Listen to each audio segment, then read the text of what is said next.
right, welcome back to another episode of BS with John, Quarantine Bartending.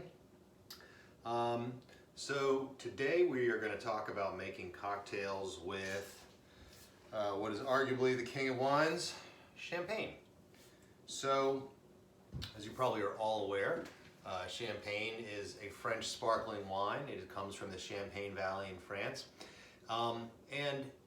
Legend has it, and you always have to have a good origin story, and champagne certainly does, is that in the late 1700s, a blind monk named Dom Perignon was in a monastery in Haute-Villers in France, and he was in the wine cellar, and a fermented bottle of wine exploded, and when he tasted it, he said, "I believe I'm tasting the stars."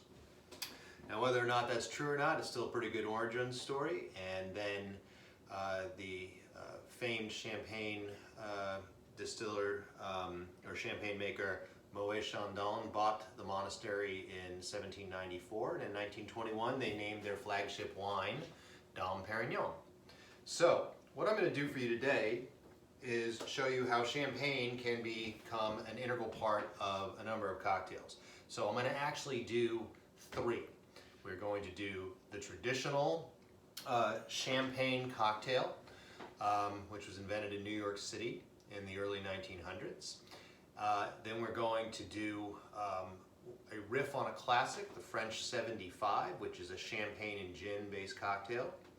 And then I'm going to do the classic Mimosa. And I think what I'm going to do might surprise you a little bit. So without further ado, let's get started. Pop our bubbly. So, the first cocktail we're going to make is the French 75.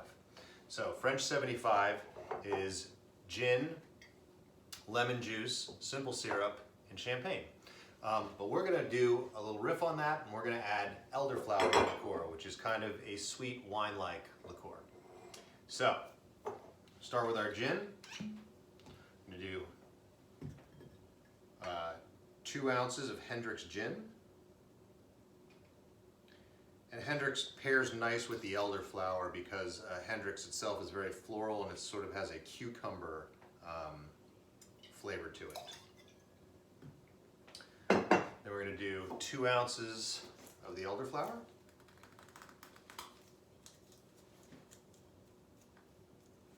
And I'm using Saint Germain elderflower, and frankly I don't know of any other kind. It's a relatively new spirit, and it got Spirit of the Year in 2007, but it's been going strong since then, and it's part of a lot of cocktail programs. So we're going to do 2 ounces of elderflower.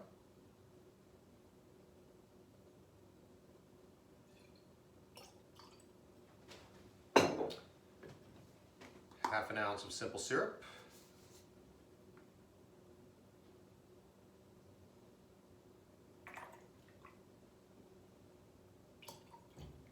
Half an ounce of lemon juice.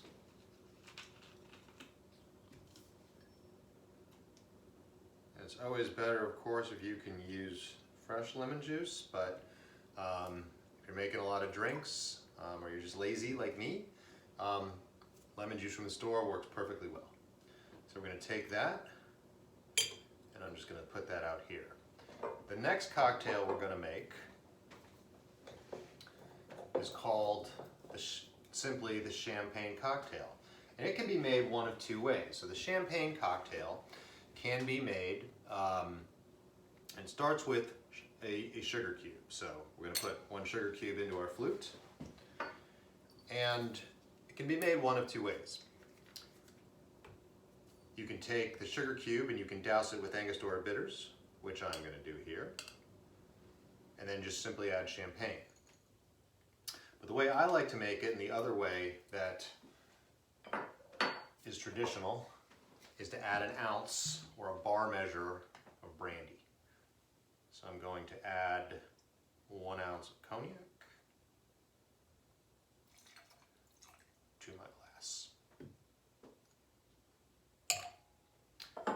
And last, but certainly not least,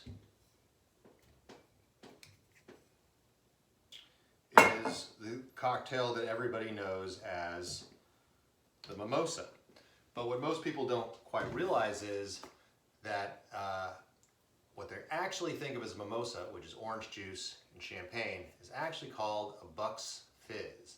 A mimosa actually has a splash of Cointreau on top of the concoction.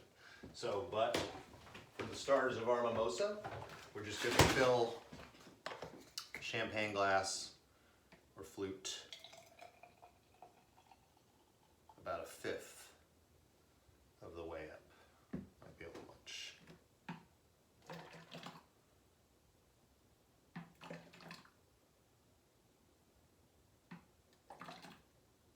About 1/5 of orange juice. And then what we're going to do is we're going to top each of our cocktails off with champagne.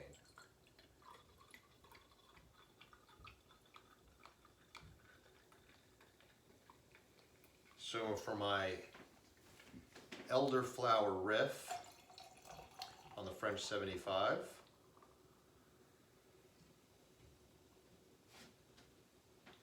I'm also going to add a twist of lemon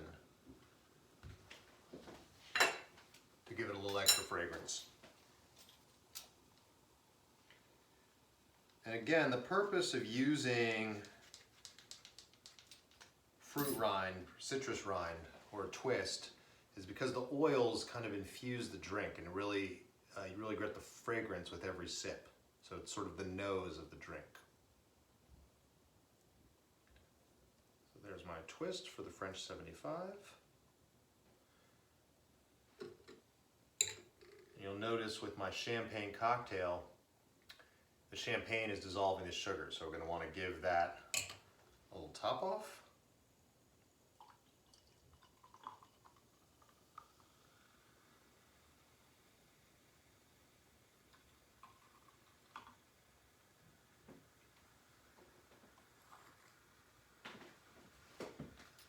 And then last but not least, finish off our champagne cocktail, our mimosa cocktail. We're going to give it a splash, which is about 1/4 ounce or so, of Cointreau. And that is your traditional mimosa. And as famed bartender Gary Regan has said, don't forget the Cointreau. You'll be glad you didn't. So there you have it, your 3 champagne cocktails, your Elderflower French 75, your traditional champagne cocktail, and your correctly made mimosa. Cheers.